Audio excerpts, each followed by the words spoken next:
कार्तिक घर आया, सभी खाना पीना खा चुके थे। 9 बज रहा था। वह प्रीति के बगल में जाकर बैठ गया और उसके कंधे पर हाथ रखते हुए बोला, मैं क्या सोच रहा था, बहुत दिनों से मैंने तुझे आइसक्रीम नहीं खिलाई, खास करके जैसे हम पहले आफ्टर डिनर निकल जाया करते थे। प्रीति मानो जैसे किसी सदमे में चली गई हो। इस आदमी ने पिछले 6-7 सालों से उसे आइसक्रीम तो दूर की बात है, 1 रुपए वाली चॉकलेट भी नहीं दी थी। और आज अचानक से उसे याद आया कि उसे कभी प्रीति को लेकर डिनर के बाद आइसक्रीम खिलाने लेकर जाया करता था। प्रीति कार्तिक की तरफ घूमकर हाथ जोड़ते हुए बोली, महाशय, आप जैसा ज्ञानी, महान और धनवान व्यक्ति मुझे आइसक्रीम खिलाने लेकर जाएगा। हाँ, तू तो ऐसे कह रही है जैसे मैंने तुझे कभी आइसक्रीम खिलाने लेकर ही नहीं गया। भूल गई, लगभग हर दूसरे दिन मैं तुझे आइसक्रीम खिलाया करता था। हाँ, लेकिन अभी तक जब शादी नहीं हुई थी, एक बार मैं बहू बनकर क्या आई, तू कभी पूछता भी नहीं था। मैं ही जिद करती थी तो कभी लेकर जाया करता था। आज पूछ रहा है तो तू भाव खा रही है। चलेगी बोलना। दादा दादी सोने के लिए जा चुके थे। राम जी अपने कमरे में थे। सीता देवी, सत्यम, अरविंद, रिंकी सभी इस वक्त हॉल में ही बैठे थे और यही कार्तिक का प्लान था। वह एक बार सभी की तरफ देखते हुए बोला, आज की पार्टी मेरी तरफ से, सभी के सभी जल्दी जल्दी तैयार हो जाइए। वह खड़ा हुआ और सबकी तरफ एक बार घूम कर देखा।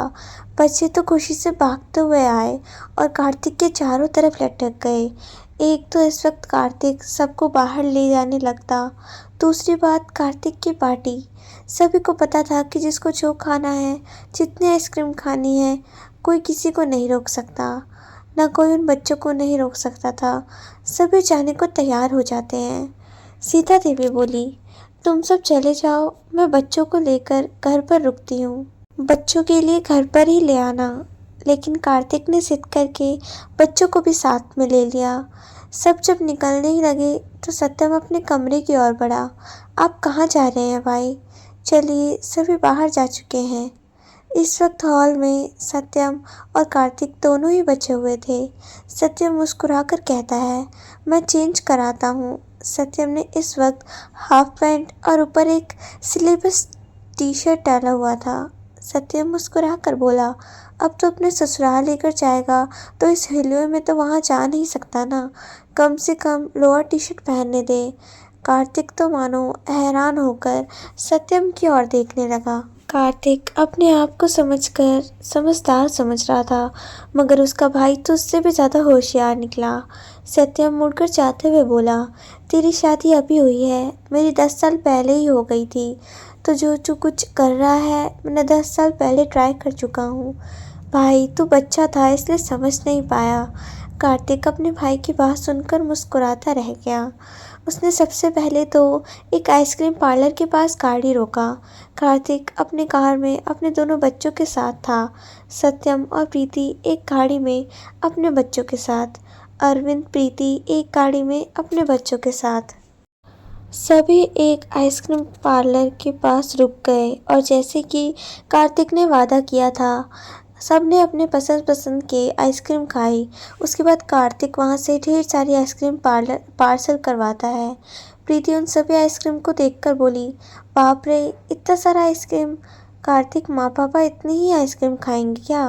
कार्तिक एक दूसरा पैकेट दिखाते हुए बोला, ये माँ पापा के लिए, दादा दादी के लिए, तो फिर ये।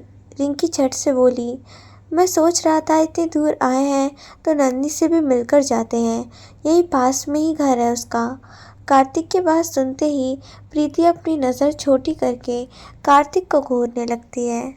उन सभी आइसक्रीम के बॉक्स को देखती है और फिर अपने बालों को चलाते हुए कहती है, यहाँ से नंदी का घर 15 मिनट की दूरी पर है और हमारा घर 10 मिनट की दूरी पर, मतलब कि हमारा घर ज़्यादा पास है।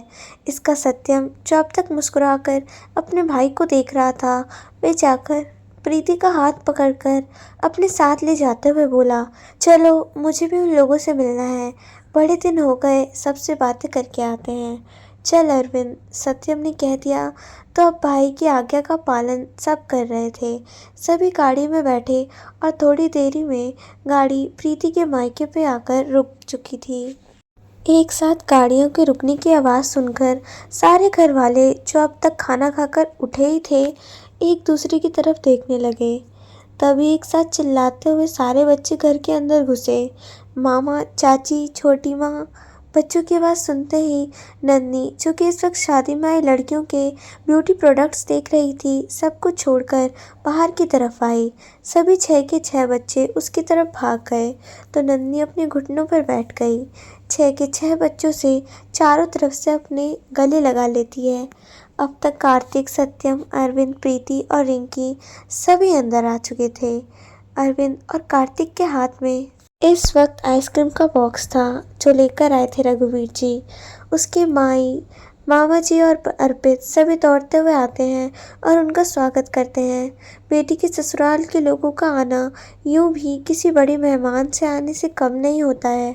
अरविंद अपने और कार्तिक के हाथों की तरफ इशारा करते हुए कहता है, बस हम इसी तरह घूमने के लिए निकले थे तो आ गए। कुछ ही पल में इस वक्त यहाँ एक आइसक्रीम पार्टी हो रही थी। सभी बैठे बैठे आइसक्रीम खाते हुए एक दूसरे से बातें कर रहे थे, जबकि हमारा कार्तिक सबसे नज़र बचाकर नन्ही को लेकर वहाँ भाग चुका था, घर के उस छोटे से गार्डन एरिया में जहाँ पर इस वक्त अंधेरा था। एक जोड़ा एक दूसरे की बाहों में खोया था। मिस्टर कपूर, आप यहाँ क्या कर रहे हैं और इस तरह से मुझे यहाँ पर खींच कर लाने का मतलब? मुझे तुमसे मिलना था और तुम्हें खींच कर लाने का मतलब यह था कि तुम्हें अच्छे से देखना था ताकि पूरी रात और कल का पूरा दिन मेरा अच्छा बीते। आपको नहीं लगता बहुत ही जल्दी बहुत बड़े रोमियो जैसी हरकत करने लगे आप? रोमियो का क्या है, कोई एक दिन बन जाता है, किसी को पूरी जिंदगी लग जाती है, बोलकर कार्तिक नन्ही को अपने थोड़े से और करीब खींचता है। दोनों एक दूसरे की आंखों में देख रहे थे। नन्ही कार्तिक के गले में अपनी बाहें लपेटे हुए थी। जब एक कार्तिक उसे अपने दोनों हाथों से अपने करीब खींचा हुआ था। तुम रह लोगी मेरे बगैर? मिस्टर कपूर, आप ऐसे बोल रहे हो जैसे हर रोज को आप मुझे सुलाया करते थे। भले ही मैं सुलाता नहीं था, पर सोता तो तुम्हारे पास ही थी ना। रात को तुम्हें गिरने से भी बचाता था। ये कौन बचाएगा? मोना दीदी है, फिर नेहा भाभी है, उन दोनों के बीच में सो जाऊंगी। नंदी ने बहुत ही प्यार से कार्तिक से कहा। तुम उन दोनों के साथ सो रही हो, तुम्हारा अकेले का कमरा नहीं है? कार्तिक ने हैरान होकर नंदी से पूछा। शादी का घर है, इतने सारे मेहमान हैं, सबको थोड़ी ना एक एक कमरा मिल जाएगा।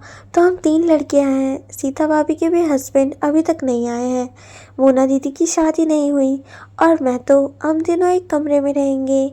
हाँ ठीक है, लेकिन तुम उसके साथ बिस्तर पर नहीं सो सकती। मिस्टर कपूर, क्या हुआ? नन्ही कार्तिक को इस तरह बोलता देखकर हैरान थी। तुम्हें पता भी है तुम रात को कैसे सोती हो? नन्ही अपने आंखें छोटे करते हुए बोली। मतलब कैसे सोती हूँ? ऐसे, बिल्कुल ऐसे। कार्तिक ने नन्ही को अपनी बाहों में कसकर पकड़ा और कहा, बिल्कुल इस तरह से चिपक कर सोती हो, और अगर वह तुम्हारे बगल में रहेंगी तुम्हें लगेगा कि मैं हूँ। तो मिस्टर कपूर, दोनों लड़कियाँ ही तो हैं। नन्ही अपने आप को थोड़ा सा दूर करते हुए बोली। तो इसका मतलब क्या हुआ? मुझे नहीं चाहिए कि मेरी बीवी किसी लड़की से भी चिपके। आप इतनी रात को मुझसे लड़ाई करने के लिए यहाँ पर आए हैं? नन्ही ने कहा। नन्ही, तुम उनके बीच में नहीं सोओगी, समझी? कार्तिक सच में नाराज होते हुए बोला। मिस्टर कपूर, नन्ही आगे का कुछ बोल ही नहीं पाई। मैं नहीं सुन रहा तुम्हारी बात, कहकर कार्तिक ने उसको छोड़ दिया। कार्तिक ने अपने हाथ भले ही नन्ही की कमर से हटा लिए हों, लेकिन नन्ही की बाहें अभी कार्तिक के गले में ही थीं। नन्ही मुंह लटकाते हुए बोली, ठीक है, मैं रसोई में बिस्तर बिछाकर सो जाऊंगी। रसोई में मतलब? इतना बड़ा घर है, मैंने देखा, मुझे लगता है इतने सारे कमरे होंगे यहाँ पर, तुम्हारे लिए कमरा नहीं होगा? मिस्टर कपूर, बहुत सारे कमरे हैं यहाँ पर, लेकिन जो कपल्स हैं वो थोड़ी ना अलग सो सकते हैं। तो क्या मैं उनके बीच में जाकर सो जाऊं? क्या ये ठीक है? अब नन्ही भी थोड़ा सा नाराज़ होने लगी थी। तो मैं भी यहाँ रुकता हूँ, फिर हमें भी एक अलग से कमरा मिलेगा। कार्तिक ने फिर से अपने दिमाग के घोड़े दौड़ाए। नन्ही कार्तिक के बाहों से हटती है और कार्तिक के सीने पर हाथ रखकर उसे धकेलते हुए कहती है, अब आप आए ना लाइन पर। अब मुझे पता चला आपके यहाँ आने का मकसद। कार्तिक जो महज 2 कदम ही दूर हुआ था, 2 कदम बढ़ाकर कहता है, तो क्या बुराई है, कपल्स रह रहे हैं ना यहाँ पर, तो मैं क्या देता हूँ ना, मैं यहाँ रुकूंगा आज, फिर हमारे लिए उन दोनों को कमरे से बाहर कर देंगे। आपके अंदर बिल्कुल शर्म नहीं है ना? आप कैसे कहेंगे कि आप मेरे साथ कमरे में रहेंगे? नन्ही 2 कदम और पीछे जाते हुए बोली, मेरे साथ मेरे कमरे में नहीं सोती हो तो क्या फ़र्क पड़ेगा? आप समझते नहीं हैं, मुझे तो आपसे बात ही नहीं करनी। नन्ही को कार्तिक से लड़ाई करनी नहीं करनी थी, इसलिए वह बिना कुछ बोले अंदर आ गई। जब कार्तिक पीछे से चिल्लाता हुआ जा रहा था, चाँद चाँद सुनो ना, तो घर वालों का ध्यान अचानक से उस तरफ गया जहाँ पर इस वक्त कार्तिक चाँद चाँद चिल्लाते हुए आ रहा था।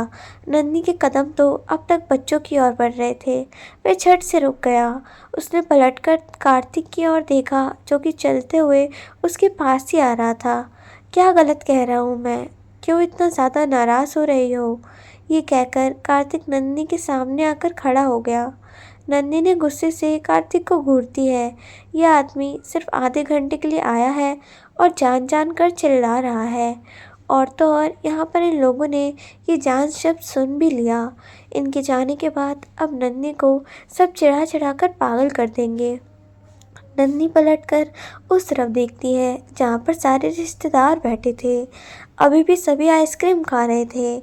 उसने एक लाइन से सबकी तरफ देखना शुरू किया। सभी के चेहरे पर मुस्कुराहट थी। नहीं, ये मुस्कुराहट नहीं थी, बल्कि सभी कोशिश कर रहे थे अपनी हंसी को जितना हो सके दबाने की। सबसे ज़्यादा तो प्रीति। घूमते घूमते की नज़र बच्चों तक गई। एक बच्चे ही थे बेचारे भोले वाले, जो अपनी आइसक्रीम पर उनका ध्यान था और मस्त होकर खाए जा रहे थे। नन्ही जाकर प्रीति के बगल में बैठ गई, मगर कार्तिक तो कार्तिक ठहरा। पूरी दुनिया जाए भीड़ में, उसको तो जो बोलना है वही बोलेगा। कार्तिक सत्यम की तरफ देखकर बोला, भाई मैं मॉर्निंग में यहीं से ऑफिस आ जाऊं? आज रात को यहीं रुक जाता हूँ। सत्यम होता कौन है कार्तिक को ये समझाने वाला कि वो ऑफिस कहाँ से आए और कब आए? पूरा ऑफिस तो कार्तिक ही संभालता है, इसलिए बेचारा सत्यम भी कंफ्यूजन वाली नज़रों से कार्तिक की ओर देखने लगा। प्रीति को सारी बातें समझ में आ चुकी थी। प्रीति किलकिलाकर हंस पड़ी। मतलब ये 6 फीट का आदमी बोलने से पहले एक बार भी नहीं सोचता कि क्या बोल रहा है। अभी 1 साल नहीं हुआ है उनकी शादी को, और लोगों के सामने इतनी बेशर्म वाली हरकत भला कौन करता है? नन्ही एक मिडिल क्लास परिवार से थी, जहाँ पर रिश्ते में थोड़ी सी मान मर्यादा और एक हद होती थी। बोलने की एक सीमा होती थी अपने बड़ों के सामने, मगर कार्तिक इन सबसे आज़ाद था। सत्यम हाँ बोलने के लिए अपना मुंह खोलने ही वाला था कि नन्ही झट से सत्यम से कहती है, नहीं भाई ऐसी कोई बात नहीं है, कितना अर्जेंट कम होता है, फिर बच्चे भी है, ऐसे कैसे रुक जाएंगे ना आप? उनको लेकर चाहिए। ये इंडिकेशन था सत्यम के लिए कि कार्तिक को यहाँ से लेकर जाना है। अब बेचारा करता तो क्या करता। एक तरफ भाई कह रहा है, रिक्वेस्ट बड़ी नज़रों से अभी भी देख रहा है कि मेरा भाई मुझे ससुराल वालों के सामने ये कह दे कि कार्तिक आज तुम रुक जाओ। यहीं पर एक तरफ नन्ही, जो कि सत्यम को साफ साफ कह चुकी है कि अपने भाई को लेकर निकले यहाँ से। उसने बहुत ही आस भरी नज़रों से प्रीति की ओर देखा। प्रीति सत्यम को अपनी तरफ देखता पाकर समझ गई कि सत्यम सब कुछ उसके ऊपर डालेगा। वह झट से उठकर खड़े होते हुए बोली, अरे मुझे याद आया, मम्मी जी ने कहा था बहुत जल्दी आ जाने के लिए, हम सब इतने वक्त से गप्पे मार रहे हैं। प्रीति ये कहते हुए अपने एक हाथ से सत्यम के हाथ को पकड़कर उसको उठाया, तो दूसरे हाथ से कार्तिक के बाजू को पकड़कर घर के बाहर निकलने के लिए कहा। बच्चे आइसक्रीम छोड़ने को तैयार नहीं थे। वो खाते खाते घर के बाहर निकल गए। घर वाले दरवाजे तक छोड़ने आए। प्रीति ने सबसे ये कहकर कि बहुत रात हो गई है, वे लोग अंदर जाएं, खुद गाड़ी की ओर बढ़ गई। गाड़ी के पास गई। कार्तिक ने घर के बाहर आते ही अपने हाथ को झटकते हुए कहा, तो क्या करती? नन्ही साफ साफ बोल चुकी थी कि तुझे वहाँ नहीं रुकना है, फिर भी तू क्या कर रहा था? प्रीति कार्तिक के हाथ को पकड़कर फिर से आगे ले जाते हुए बोली, तो मेरी बात सुनोगी या नन्ही की बात सुनोगी? कार्तिक देख, अभी तेरी शादी को इतने दिन हुए नहीं, कितनी बेशर्मी वाले नाटक यहाँ कर रहा है। बेचारी नन्ही कितनी एम्बैरेस हो जाएगी अपनी फैमिली के सामने। इसमें एम्बैरेसिंग क्या है? वह घर में मेरे कमरे में सो सकती है, तो मैं इस घर में उसके साथ एक कमरे में नहीं सो सकता? बच्चे अपने अपने गाड़ी में जाकर बैठ चुके थे। अरविंद, रिंकी अपनी कार के पास खड़े होकर प्रीति और कार्तिक के बीच की बहस देख रहे थे। सत्यम भी बेचारा दर्शक बनकर ही था, क्योंकि वह शादी से पहले ही वादा कर चुका था कि इन दोनों की दोस्ती के बीच में कभी नहीं बोलेगा। देख कार्तिक, नंदी ने जो बोला हमने किया। अब इससे ज़्यादा तुझे कुछ बोलना हो तो जा अपनी बीवी से बात कर, मुझसे नहीं। प्रीति भी अब कार्तिक को नहीं समझा पा रही थी। हाँ, वो नन्ही तो है बेवकूफ़, मूर्ख एक नंबर की, लेकिन तू नहीं बता सकती थी उसे कि आज कार्तिक को रुकने दो यहाँ पर? कार्तिक ने तेज आवाज़ में बोला, अच्छा, नन्ही बेवकूफ़ और मूर्ख है? पीछे से किसी की आवाज़ आई। आवाज़ नन्ही की थी और ये सुनते ही कार्तिक के होश उड़ चुके थे। वो तो बस यहाँ प्रीति के सामने फेंक रहा था, लेकिन उसकी बीवी अब यहाँ पर शायद उसके ससुराल में उसकी बैंड बजाने वाली थी। नन्ही इस तरह गुस्से में खड़ा देख कार्तिक उसकी तरफ बढ़ते हुए बोला, जान ऐसा कुछ नहीं है, कहकर उसने नन्ही के हाथ को प्यार से अपने हाथों में थामना चाहा। नन्ही हाथ चटकाते हुए बोली, जान जान। नन्ही ने धीरे धीरे बोलना शुरू करके अंत में चिल्लाकर बोली, अभी आपको मैं जान दिखाई दे रही हूँ? उससे पहले तक तो मैं मूर्ख थी, बेवकूफ़ भी। मैंने कहा नहीं तो मैंने कब कहा? ये तो प्रीति कह रही थी, कहकर कार्तिक साफ साफ मुकर गया। अपनी बातों से नंदी ने अपनी नज़र छोटी करके देखा और अपने कदम पीछे करते हुए बोली, आपको शादी में आने की ज़रूरत नहीं है, ना ही अब आप मुझे लेने के लिए यहाँ से आएंगे। फिर वो थोड़ा सा झुककर साइड में प्रीति की ओर देखते हुए बोली, प्रीति दी, मैं अच्छे से यहाँ पर खुश रहूँगी, क्योंकि समझदार आदमी के साथ बेवकूफ़ लड़की अच्छी नहीं लगती ना। तो कुछ दिन इनको अपनी समझदारी के साथ गुजारने दो। नन्ही अपने घर की ओर पलटकर तेज़ कदमों से गई। कार्तिक उसके पीछे पीछे दौड़ा। नन्ही अपने घर तक अंदर आ गई। सारे रिश्तेदार अब भी उस आइसक्रीम की पार्टी कर रहे थे। तभी इस तरह नन्ही को तेज़ कदमों से आता देख और कार्तिक को उसके पीछे पीछे आता देख रघुवीर जी बोले, कार्तिक बेटा, सब ठीक है ना? कुछ नहीं, मैं अपना मोबाइल भूल गया था, वही लेने आया हूँ, कहकर वो नन्ही को रिक्वेस्ट नज़रों से देख रहा था। पर मजाल है कि नन्ही अब पलटकर कार्तिक की ओर देख ले। बेचारा यहाँ वहाँ सब तरफ देखने के बाद चुपचाप से अपने मोबाइल को एक सोफ़े के कॉर्नर में रखता है और सबके सामने दिखाकर मोबाइल उठा लेता है। जाने से पहले भी वह पलट पलट कर नन्ही की ओर देख रहा था, लेकिन नन्ही ने एक बार भी पलटकर कार्तिक की ओर नहीं देखा। कार्तिक के जाने के बाद सारे घरवाले नन्ही की ओर देखकर मुस्कुरा रहे थे। नन्ही जानती थी ये सब सिर्फ कार्तिक की वजह से उसे इस तरह से देख रहे हैं। नन्ही की मौसी थोड़ी सी नन्ही की तरह नटखट थी। उन्होंने आइसक्रीम का कप टेबल पर रखा और खड़े होते हुए बोली, जान, मेरे लिए एक ग्लास का पानी लाओगी क्या? नन्ही अपनी मौसी को देखा, जिन्होंने जान शब्द पर कुछ ज़्यादा ही जोर दिया था। नन्ही की नज़रों को अपने ऊपर महसूस करके मौसी मुस्कुराते हुए बोली, जान, बहुत प्यास लगी है। उन्होंने फिर से जान बहुत ही ज़ोर कर बोला। मासी, नन्ही अपनी गाल फूलते हुए बोली। तभी मौसा जी बोलते हैं, उफ़ो जान, क्यों इस जान को परेशान कर रही हो? इस बार मुंह फूलने की बीमारी मौसी की थी और मौसी मौसा को बोली, ये तो आप बबली बोलते हैं ना, तो बबली बोलिए, और इस जान को तो आप पूरी ज़िंदगी जान बुलाने वाली हूँ। क्यों जान? कहकर उन्होंने नन्ही की ओर देखा। मैं नहीं देती आपको पानी, मैं जा रही हूँ सोने के लिए। वो जैसे ही 2 कदम पीछे करती है, पूरा घर एक साथ बोलता है, गुड नाइट जान। नन्ही ने पलटकर सबकी तरफ देखा। उसकी लगभग सबके साथ अच्छी बनती थी, हमेशा ही मस्ती में आगे रहती थी, लेकिन हमें रिश्ता को निभाना जानती थी, इसलिए उसने सभी रिश्तेदारों के साथ अपनी अच्छी बॉन्डिंग बनाई थी। आप सब ना बहुत बुरे हो, मैं आप सबसे बात नहीं करूँगी। नन्ही पलटी और अपने कमरे की ओर भागी, कहकर रघुवीर जी अपनी बेटी के लिए खुश हैं। आखिरकार उनकी बेटी अपने शादीशुदा ज़िंदगी में बसने लगी थी। बेचारा कार्तिक आखिरकार घर आ गया अपने कमरे में और चेंज करके कोशिश करके रह गया, पर उसे समझ नहीं आ रहा था कि नन्ही को कैसे मनाएगा। वह भी घर में होती तो झट से बना लेता, पर यहाँ पर है नहीं, ये सबसे बड़ी दिक्कत है। वह सोने की कोशिश कर रहा था, पर उसे नींद नहीं आ रही थी। एक तो नन्ही के बिना अब ऐसे भी नींद नहीं आती, और अब दूसरा वो नाराज़ थी। कार्तिक ने कई कॉल किया हो, पर हद हो गई हो कि नन्ही ने एक भी कॉल का जवाब दिया हो। नन्ही ने उसे ब्लॉक कर दिया था। अब कार्तिक को प्रीति की याद आई। वो प्रीति से भले ही लड़ ले, पर वो दोस्त है उसकी। पूरे रास्ते दोनों लड़ते हुए आए थे।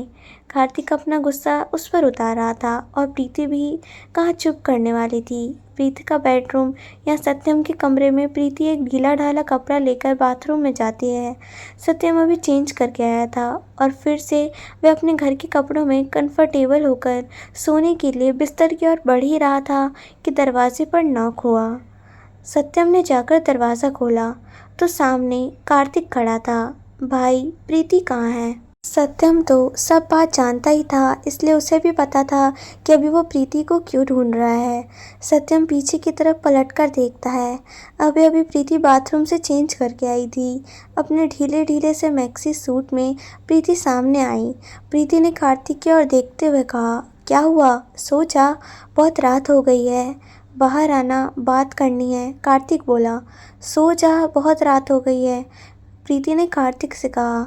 तो कार्तिक ने एकदम मासूम वाले पप्पी फेस बनाकर प्रीति की ओर देखा, और अचानक प्रीति कार्तिक को ऐसे देखकर जैसे 7 साल पहले ही यादों में खो गई। वह मुस्कुरा कर बोली, तू सोफे पर बैठ, मैं आती हूँ। कार्तिक पलटकर बाहर सोफे की ओर चला गया। प्रीति सत्यम की ओर घूमी। सत्यम प्रीति को देखकर वही सोच रहा था जो प्रीति सोच रही थी। प्रीति ने 2 कदम आगे बढ़ाया और सत्यम से गले लगकर बोली, सत्यम, कार्तिक, मेरा कार्तिक आ गया। मुझे मेरा पहले वाला कार्तिक मिल गया। देखा मैंने आज शायद 8 साल के बाद उसके चेहरे पर वह मासूमियत। प्रीति सत्यम के गले लगते हुए बोली, मैं बहुत खुश हूँ। देर से ही सही उसकी ज़िंदगी में सही लड़की आ गई। वह प्यार जो डिज़र्व करता था उसको हो गया। कॉन्ग्रेट्स, तुम्हारा पुराना दोस्त मिल गया। प्रीति अपने आंसू पोंछते हुए बोली, अब मैं आती हूँ उससे बात करके। मुझे पता है नन्ही को मनाने का आइडिया मांगेगा। आप जल्दी आ जाना मुझे बुलाने, वरना पका देगा मुझे। सत्यम प्रीति के फोरहेड पर किस करके उसे जाने के लिए कहता है। प्रीति जब बाहर हॉल में आई तो कार्तिक सोफे पर बैठा हुआ था। प्रीति उसके बगल में जाकर बैठ गई। कार्तिक ने जब देखा प्रीति आ गई है, वह उसके गोद में सर रखकर सोफे पर अपने पैरों को रखकर लेट गया, और प्रीति के हाथ को उठाकर अपने सर पर रखते हुए बोला, तू सब देख रही थी ना? नाराज़ हो गई मुझसे? कितनी बार कॉल कर चुका हूँ, एक बार भी नहीं उठा रही। उसने ब्लॉक कर दिया मुझे। प्रीति धीरे धीरे उसके बालों को सहला रही थी। ये वह कार्तिक था जो रंभा से शादी से पहले उसके साथ था। रंभा ने आकर कार्तिक को बहुत बदल दिया था, यहाँ तक कि कार्तिक और प्रीति के रिश्ते के बीच में एक लंबी दूरी भी हो गई थी। तू बोलता भी तो गलत है, तुझे किस एंगल से बेवकूफ़ लगती है, तुझसे ज़्यादा समझदार है। कार्तिक प्रीति के हाथों को पकड़कर अपने गाल पर उसे हाथ से मारते हुए कहता है, यार बस ऐसे ही बातों बातों में बोल दिया मैंने। आई नो वो बहुत समझदार है। अब तक सत्यम भी अपने बेडरूम से निकलकर किचन की ओर पानी का बोतल लेने के लिए जा रहे थे। प्रीति ने आंखों से अपने पास आने का इशारा किया तो वह पानी लेकर प्रीति की ओर आकर प्रीति के बगल में बैठ गया। कार्तिक आंखें बंद किए हुए कह रहा था, तू आइडिया देना, मैं मना लूँगा उसे। बिल्कुल अच्छा नहीं लग रहा उसके बगैर। पता नहीं क्यों अभी तो 1.5 महीने हुए हमारी शादी को, और मुझे कुछ घंटे की दूरी में ऐसा लग रहा है जैसे कितने दिन से वह मुझसे दूर है। प्रीति ने मुस्कुराकर अपने सर को सत्यम के कंधे पर रखते हुए कहा, तूने अपने प्यार का इज़हार किया उसे? तुझे प्यार हो गया है? नहीं, अभी नहीं कहा मैंने उससे, लेकिन मैंने इस बात बता दिया कि वो मुझे बहुत अच्छी लगती है। कार्तिक अभी भी आंख बंद किए हुए बोले जा रहा था। सत्यम भी कार्तिक की बात पर मुस्कुरा दिया। अपनी बकबक में दोनों अब नींद के आगोश में जा रहे थे। कार्तिक प्रीति की गोद में सर रखकर लेता है, जबकि प्रीति सत्यम के कंधे पर सर रखकर सत्यम ने सोफे से अपने सर को टिकाया था। सत्यम धीरे धीरे प्रीति के बालों को सहलाते हुए वहाँ बैठा था और सीता जी भी, जो किसी काम से इस वक्त किसी काम से बाहर आई थी, आज जाने इतने सालों बाद अपने परिवार को इस तरह से देख मुस्कुराकर अपना फ़ोन निकाला और तस्वीर ली और फिर अपने कमरे में चली गई। कमरे में आकर उन्होंने वह तस्वीर नन्ही को भेजी। साथ में लिखा, तुम्हारा बहुत बहुत शुक्रिया, तुम्हारे आने से मुझे 7 साल पहले वाला कार्तिक मिल गया। नन्ही अभी मोबाइल में ही लगी थी जब मैसेज आया था। मैसेज पढ़कर नन्ही ने तस्वीर देखी। प्रीति सोफे पर बैठी है, कार्तिक ने उसके गोद में सर रखा है और प्रीति का सर सत्यम के कंधे पर है। नन्ही ने तस्वीर देखी तो मुस्कुराई। कार्तिक की नींद उड़ाकर नन्ही अपनी चैन की नींद सो रही थी, जबकि कार्तिक सुबह 5 बजे उठ चुका था। आज अपने जिम वर्कआउट करने के बजाय वह वॉक के लिए बाहर निकल गया।